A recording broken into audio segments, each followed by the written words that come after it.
Welcome to the Sales Influence Podcast, where we talk about finding the why in how people buy. I'm your host, Victor Antonio. Thank you for joining me again.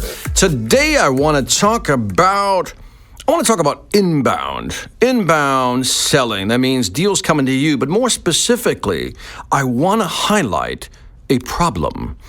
Because that's what I do, highlight problems and figure out how to solve those problems. Today's problem is channel switching. Now, this is a phrase you need to become familiar with. Whether you're in sales or marketing, understanding channel switching is important. Now, what do I mean by channel switching? There are several ways a customer can buy from you. So again, let's pretend you're offering some type of service. Maybe it's a SaaS type of product, or maybe it's just some online product or services that you sell. Doesn't matter. Let's say it's an enterprise, medium-sized business, whatever. But what happens is there's several ways a customer can get access to you. So let's say that I have a question about a product. Now, typically what will happen is I'll go to the website.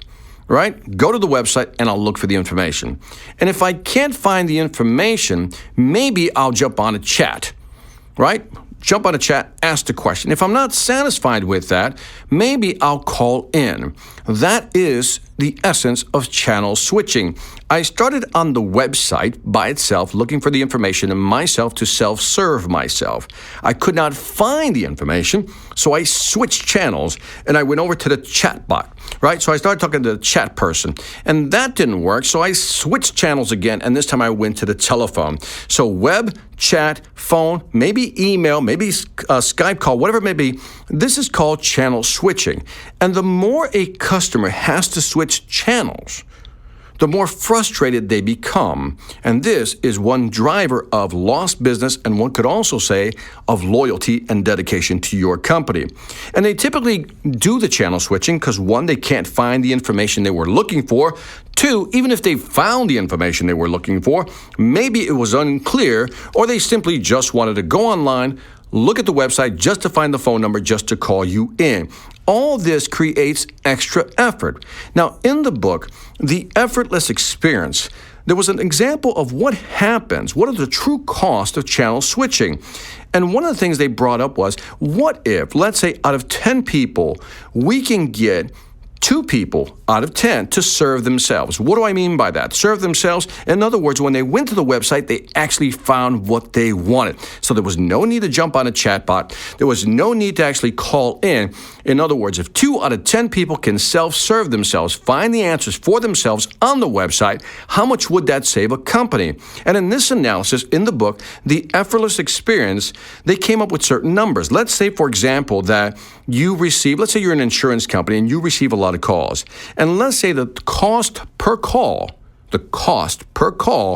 is, let's say, $4. And let's say the volume of calls you get is 500,000, right? So $4 cost, volume is 500,000. By just getting 2 out of 10 people not to call in, you can save about $141,000. If the cost per call was $6, you'll save about $211,000. And if the cost per call was $8, still based on a 500,000 call volume, you could almost save $300,000. So there are some cost savings associated with getting people to self-serve and find the answer themselves on the actual website. But so the question I want you to ask yourself is if you have a website and people are not finding the information they want and they're calling in, that's costing you time, money, and also what's happening is you're increasing frustration on the customer side. But here's some other questions I want you to ask yourself. How many people went to your website, were frustrated, and never called? These are numbers we'll never know. How many people actually visited your site, couldn't find the information, so you know what, screw this, I'm going somewhere else? In other words, how much business could you be losing online because people simply can't find the information they want clearly and easily on your website? For example, let's say that I ask you the question. Let me ask you the question. What is an average deal size for you?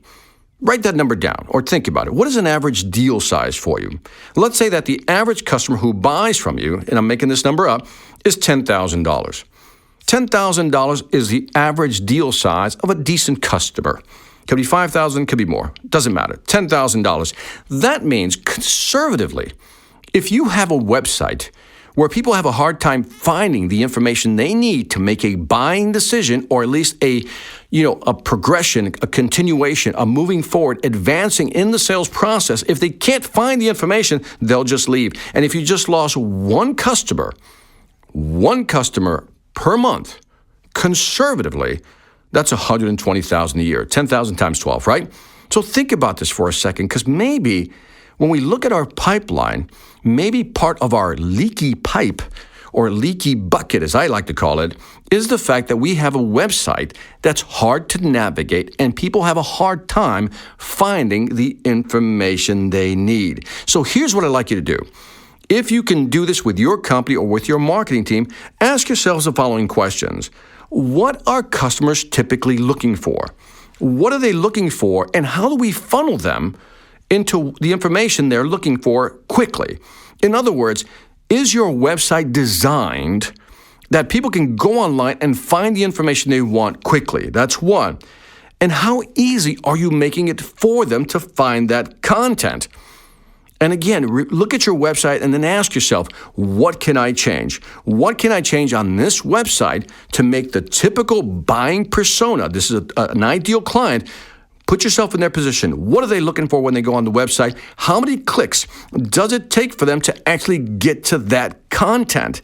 And I think this is important that you really think about this, because again, how much business are you losing if you're simply losing maybe one customer a month, maybe one customer a week? So give this some thought. The more we can reduce the customer's effort in achieving or acquiring the information they want, the more likely they are to pick up the phone, call, or reach out and maybe buy something from you. And that is it for this Sales Influence podcast. As always, leave me some feedback on iTunes, Stitcher, or YouTube. I always appreciate what you think.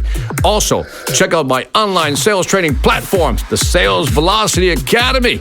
I've talked about this too often.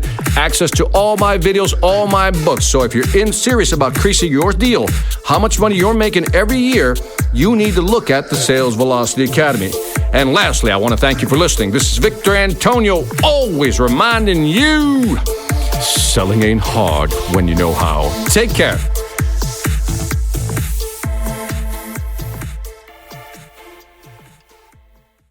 Hi, I'm Victor Antonio. I'm an author, sales trainer, and keynote speaker. I'm often asked, what makes a great speaker? Is it someone who delivers real content that the audience can use? Is it someone who engages the audience so they're part of the learning experience?